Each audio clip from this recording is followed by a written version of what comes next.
Well, Judge, this is a very, very special part of the podcast because I can't tell you the last time that I sat in a car park in Elizabeth with John Aiken from MAFS. No. I can't even remember the last time. I can't think of the last time I did it either. Do you remember, John? Do you know, it was one of the things that I've always wanted to do. It's on my bucket list. I'm sitting here in a car park with the two of you early in the morning on a Friday. I mean, it doesn't get better than It's that. what dreams are made of. Isn't it? Isn't it? John, one thing we found out about you this morning is you played cricket for New Zealand. What the? Yes, yeah, New Zealand A. I played it for about a decade, and I loved it. But ultimately, MAFS has taken over since then. It seems like a bit of a strange transition. Yes, it does. From playing for New Zealand A and playing professional cricket to becoming a relationship expert on MAFS. So how do you get there? Well, it was kind of a bit of luck. You know, I went into private practice. I was seeing singles and couples after cricket. And then one day in 2014, I got a email asking for an audition for a crazy show where you marry strangers at first sight. And I remember showing my wife thinking, what do you think of this? And she thought, well, this is pretty weird, but could be fun. Yeah. So I went for it. And then we're now 10 seasons on and the show goes into 120 countries. So it's changed my life. It's an absolute juggernaut, this show, isn't it? Do you think people go onto it genuinely wanting to find love, or is it a bit tricky? Is it people wanting to get their own OnlyFans account or boost their Instagram following or get a breakfast radio gig? What is it? Yeah. Well, I think it's a combination now. I think all of them are capable of coping with cameras on them, and they don't mind the spotlight at all. So there is that sense of, I want some sort of attention. But then you've also got a want for finding love. And what I would say is that what's compelling when you watch these guys on the show is that they aren't good at relationships. They're very poor at them, but they don't really know why. Yeah. And so one of the things we're doing is we're matching them, but then holding a mirror up to try and teach them how to do better. Okay. Do you ever get, with some of the couples early on, do you ever go, this is shit, this isn't going to work, look, and you're a dickhead? do you ever have those thoughts? Double whammy. We're open. I wouldn't perhaps say that's the exact word that I'm thinking when I'm sitting on the couch, but what I would say is that I get very disappointed when they don't work out. Yeah. Sometimes I get shocked at how different they are when the cameras roll. Because, it's a 2-month matching process. You get to meet them, you test them, you really deep dive on them, and you think a lot about the matches. So when they don't work out, and particularly when they don't work out early, it's really hard to watch. Yeah. And all the experts feel that way. I would want to make the relationship work to not disappoint John Aiken. Oh, me too. Me too. I've met him for one morning and I just want him to be happy with me. Let me tell you, they don't mind disappointing me at all, our participants on the show. And, that's one of the things that I think people watch for, because it's very compelling on the couch when we have those commitment ceremonies. When they come at us and they don't like what we're saying, it's really interesting TV, because you don't often see that with reality shows. I want to ask about Harrison. I do and I don't, because I just think he is a self-involved narcissist. Is that an accurate description? I think Jodie's been triggered by this fella. Yeah. Hang on, so no, because I've met some Harrisons in my time. Yeah, that's I'm not picking why. up cues. So you like Harrison or you don't? That's right. She can't stop talking about him, that's for sure. Look, Harrison is very unique. He's unapologetic. He's very opinionated. He's an alpha. You said to me he's just getting started. Yeah, look, I tell you what. He is a major player throughout this series. He does things that really polarise the group, but also his partner. And so we have to call him out a lot. And I think also this year, the guys on the show, they're very strong with their bro code.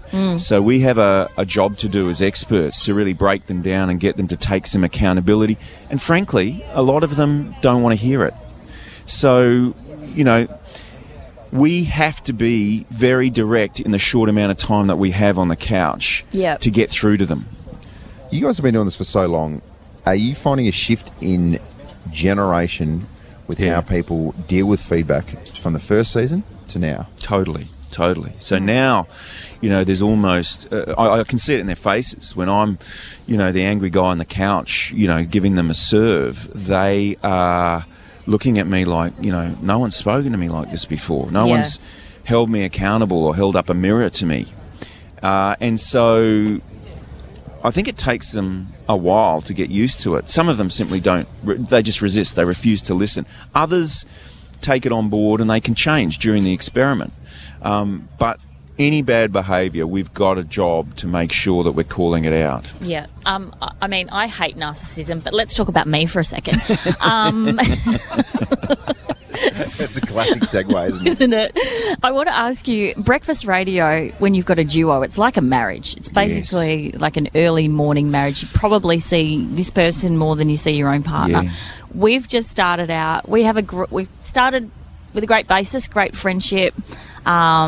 We really genuinely respect each other. Yeah, and let me just cut you off there. There's a few little cracks. Is that what you were going to say? Yeah. A little concern starting to grow between the two of you. I was going to ask, what's the key to longevity in a breakfast radio relationship, do you think? Well, because we're tired a lot. Yes. I do think you got to kind of be friends going in, or at least develop that friendship pretty quickly. And that's goodness. That's not different to like an intimate relationship either. Yeah. You know, you've got to do little things that build the chemistry.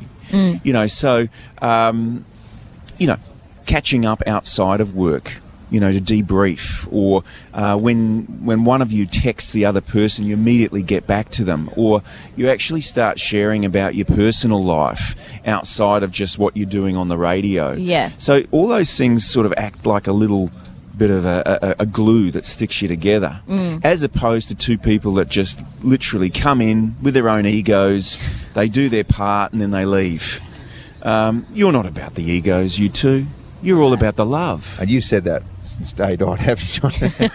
That's right. No, we'd be quite serious, but then we're in a pretty good spot because we probably know too much about each other. And I think one of the biggest challenges is when, because obviously you can see you're growing in terms of your success and it's going up, and that's when things, I think, become really challenging. Whenever you have success, that's when the egos start coming into it, and being able to stay grounded and friends is a key part of not letting that get away. I cannot begin to tell you how accurate everything you've just said is. Because you're doing this for free, yeah? We're on the same money, right? Nothing. I don't know if I want to be around for this conversation. Personally, John, as well, I've got a brother-in-law who is in the wild MAFS fraternity, Michael Goonan. Yes. First of all, do you remember Mickey G? I love Mickey G. I mean, he brought the thunder in Series 7. I mean, he called people out. He was authentic. He was funny. And he was a breath of fresh air. And I haven't seen him for a while, but he made an impact, and I loved watching him in that experiment. Lucky it went both ways, because when I was spoken to Michael about it, he said that I love the experts. So thank God it went both ways. Yeah, yeah. If John was about to go, I couldn't stand him. Is he glad he went on there? I think so. Like he hasn't spoken badly of it. Like he's put it down as a really, really fun and unusual, but a positive experience. It didn't work. It didn't work. But it does change their lives. I mean, that's the thing that I watch now, because some of them go on to such huge notoriety, from podcasts to OnlyFans to, doing TV or radio.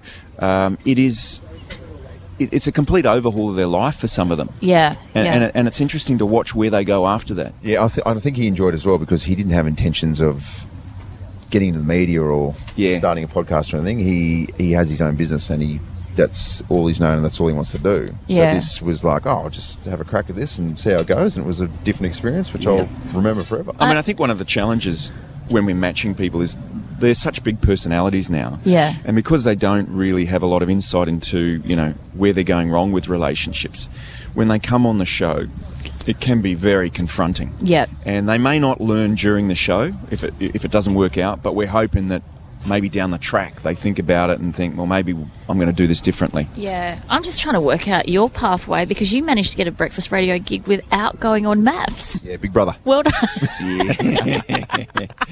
Big brother for me. John Aiken, I could talk to you all day. Thank you so much for joining us. Oh, it's a pleasure, and I wish you all the best, guys. This is a great chemistry that you've got together. There you go, from the expert. Yeah, it's just bigger and better things for you two. Couple of good actors, remember, Hazy, don't let him get too big on on himself. I you know where he's headed. Yeah, I've told him. Let's keep him grounded. This will only mess up if he starts being a dickhead. So Look, I tell you what, if he starts talking in the third person, Yeah. you bring me on. That is the biggest warning sign of all time, referring yourself in the third person. John, thank you so much, mate. So good to have you in Adelaide as well. It's a pleasure, guys. Thanks for having me.